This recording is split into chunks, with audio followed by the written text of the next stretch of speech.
Hello, everyone. Thanks for joining us here for Gooberdad Gabs. This is just going to be a a couple of times a week where I find a topic that I want to speak on. Just in my head, I've been thinking about, and then I'll go ahead and just share it here with you guys. And it'll normally be recorded on my phone, just because it's going to be real quick, real simple, not big edits or anything like that. And today we're going into a topic here that I found on fatherly.com. Fatherly.com is a website that I found through Facebook. They have a Facebook page there that I get regular posts, and on their Twitter as well. And they just come up with really great tips and articles for fathers like me. So when I was scrolling through this today, I found an article they had on charter schools versus public schools. And my son actually does attend a charter school in Albuquerque, so instantly I was kind of hooked, and I had some stake in that. So the article is written by Alex Medler, the National Charter Schools Resource Center, and he's kind of saying that not all charter schools are created equal. Some focus on high achieving students, while some focus on rehabilitating students to that have had checkerboard pasts and stuff like that. But a lot of these charter schools do receive a lot of criticism for just sapping funds from public schools, also being investigated, and mismanagement of funds, and high level corruption, as well as in certain areas having a racial bias connected to the charter school. Who gets in, who doesn't, which is still unfortunately a problem in our nation. So in this video, I'm just going to go ahead and do some pro points of charter schools, as well as some con points of charter schools, and then give you my honest feedback and my honest opinion on it all. So first off, one pro point is that it gives parents more choices. If your child is just not a kid who can focus really, or is a traditional learner, may have some more special needs, more special attention, you definitely want to send them to one of these charter schools, just because charter schools, they get their funding and their tax dollars a different way, and they hire their teachers in a different way. You give your kid the right educational experience depending on your child. It does not always mean better. You have to really do your homework, see how these schools are dealing with kids, and then also really be involved during the school year. See how they're dealing with your child specifically. Also, with charter schools, you can think of them as a private school, just without the tuition. As I said before, charter schools receive their funds, their tax dollars, in a little different way. Um, they're able to pick their own teachers. They have to hire their own licensed teachers. They deal a lot with standardized testing, and they can be closed for underperformance. So, for the most part, the children, the students, and the teachers themselves are all a little more enthusiastic, and because they have a little more invested in the school as a whole. The families, you actually choose your charter school, you choose to go there. It's not like public schools where you're zoned into them. You chose to go to that charter school. So the theory behind that is you have happier, more enthusiastic students and teachers equals better test scores, equals more tax dollar funding for the school itself. But this is in theory. I will say from personal experience, don't see that at all in all charter schools. I'm not going to say that everybody is happy and everybody enjoys it. From what I've seen at Elliot's charter school, the kids, when the mandated tests come around, they all shut down. They fight it. The kids at this charter school were actually trying to do like a strike, where they were striking for the test. They didn't want to take the test.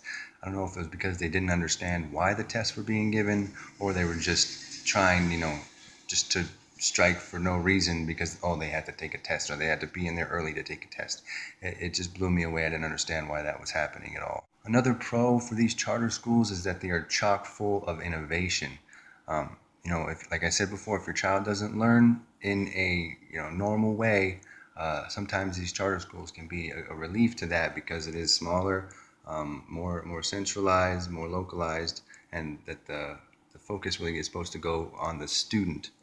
Um, Extracurricular activities do help drive motivation for the student to actually want to attend the school.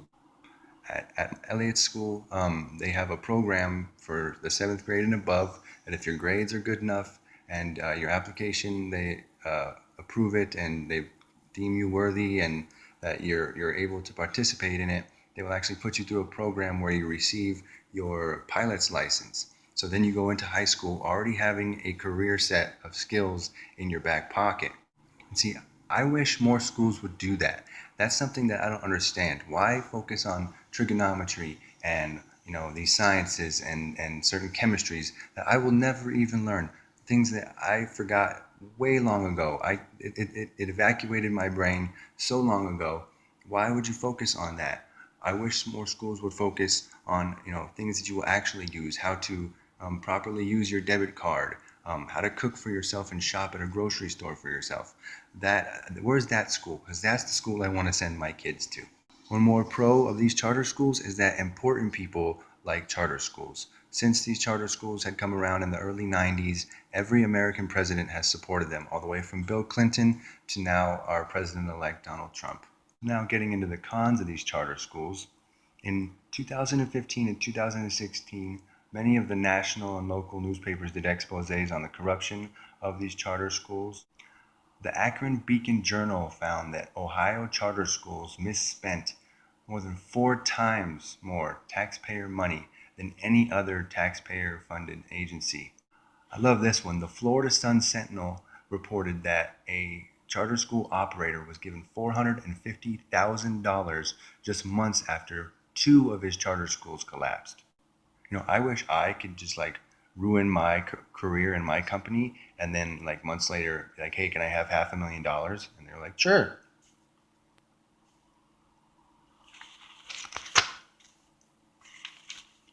Going into another point on the cons of these charter schools is that they do make it very difficult for public schools.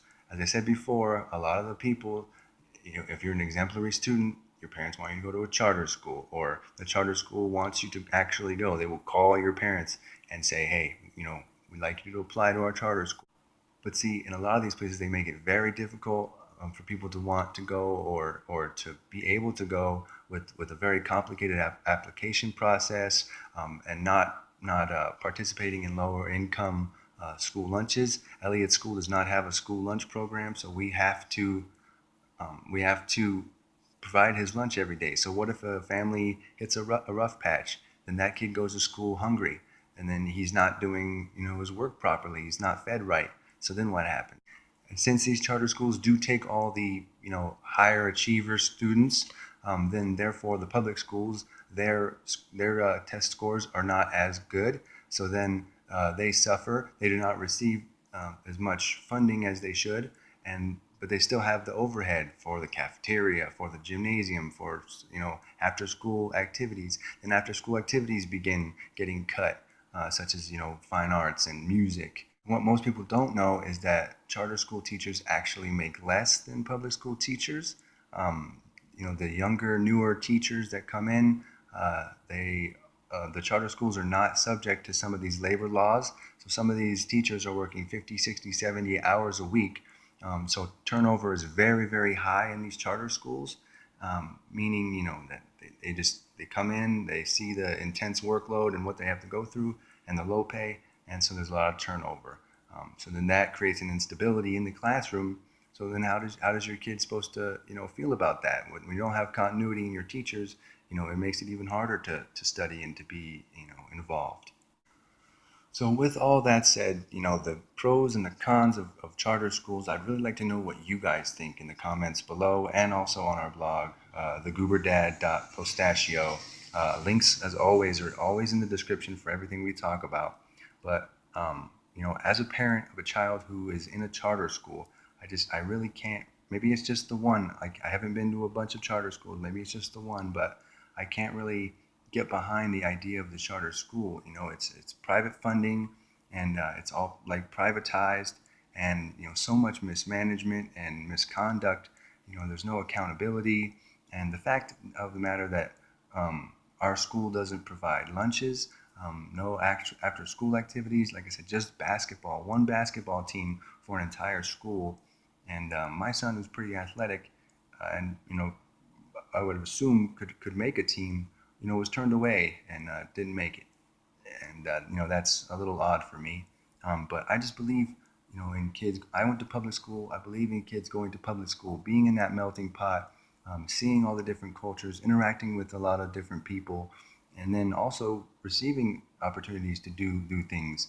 I know there's a school called Cleveland Middle School in our town of Albuquerque that has an array of different after school activities, from football to basketball to even like a Magic the Gathering club. I would just, I think that kids should be involved in as many things as they can with as many people as they can. And that really is what prepares you for life, not, pounding your head into a book or, doing, just working away. Yes, that's essential, but I believe you need to have the interactions and the experiences. That's what you take with you. And with these charter schools, they do rely so heavily on the parents. It feels like the parents actually run the charter school. It was like a 50-50 run. They are constantly, asking, for your feedback and asking, I know they haven't asked me for donations, but I know there's plenty of donors and stuff like that going through. And, they just rely a lot on the parents, as far as when homework comes back. And, that my sons ask countless times for help through the teachers, and they just kind of seem like they're not always, so ready to be involved as I felt like it was for me going through public school. And so, just with everything going on in life, work and home life and raising your own kids, you don't want to have to be, involved in a school as well. It's just something you don't want to do. But again, guys, that's all I'm going to really say about that. I'm going to wrap up, and it's been a long video, but in the comments below or on the blog, I'm going to have a blog post continuing the discussion, because I still have some more things to say about this topic. It'll be on, like the link I said will be right here, but also in the description below. Follow us on Twitter at Thegooberdad, and leave your comments in the comments below. I'd love to know what you guys think. And on Facebook, it'll be in the Goober Dad group. Let's just start a discussion. I know a lot of you guys, your kids go to public school. I'd like to know if there's anyone else that their kids go to charter school, so we can compare and contrast my son's charter school with yours. I'm really interested in this topic. And again, follow fatherly.com. Fatherly.com. If you're a father or mother, go to fatherly.com. Link will be in the description. It's a great resource for parents, all in all. So again, this is Jay signing off for the Goober Dad. Check back for more videos every day. And remember, guys, a day without laughter is a day wasted. Thanks.